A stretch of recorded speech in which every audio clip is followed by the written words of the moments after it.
So one of your assignments is to register as a speaking partner.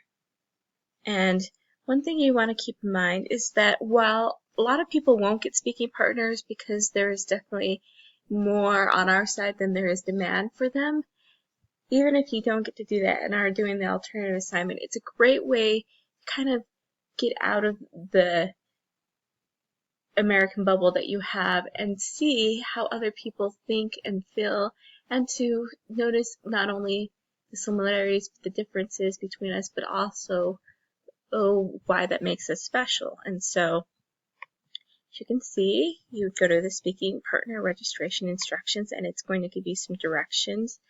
So each week you'll do discussion material, and it's going to vary on what class they might be taking. So they might be in GS 120 or math or English like you, and just depending on what they're taking, that's what you're going to look at. So you'll talk to them and find out what class they're taking because they may not be on the same class.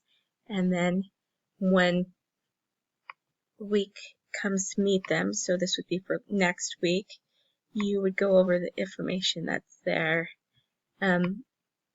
and go through that stuff. So that's the side of what you're going to do.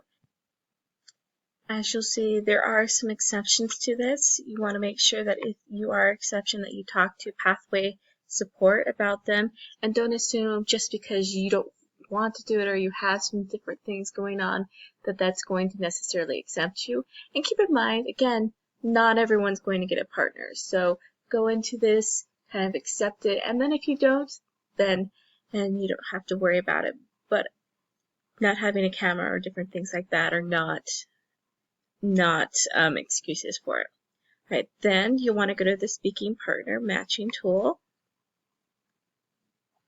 and it will take you through your LDS account.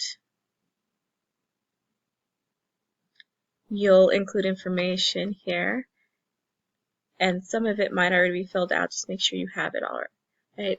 Also, you want to make sure, especially if you're doing this for the class, that you have this filled out. If you want to make sure that you meet with some of the same sex, or especially if you're married or things like that, that you fill out those things. If you want to fill out, again, fill in as much information as you can. And here I'm going to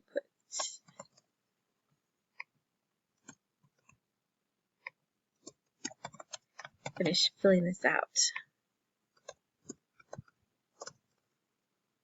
Right, so you go through that.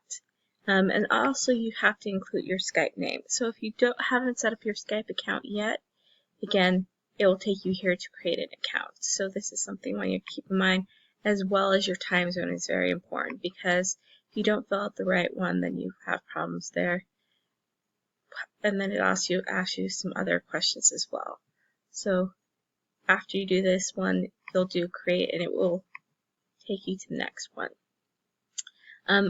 And then it will also have you do some sign-up information. That's the next one. After that, you will have some things that will help you with setting up times. And it says select at least 5 times that you'll be available to meet with your speaking partner. Right. Also, again, even though they have you do Skype, if you guys decide that you want to do something else besides Skype, you can do that. They just want to make sure that you have this capability, because Skype usually works better in international countries. So keep that in mind. But you can always switch that out if something else works better for you. So then you'll want to log into that website regularly to see who your speaking partner will be for the semester. After you meet with them, you'll meet 8 every week. If it doesn't work out, then there is an alternative assignment that we'll talk to you about next week if you haven't gotten a partner.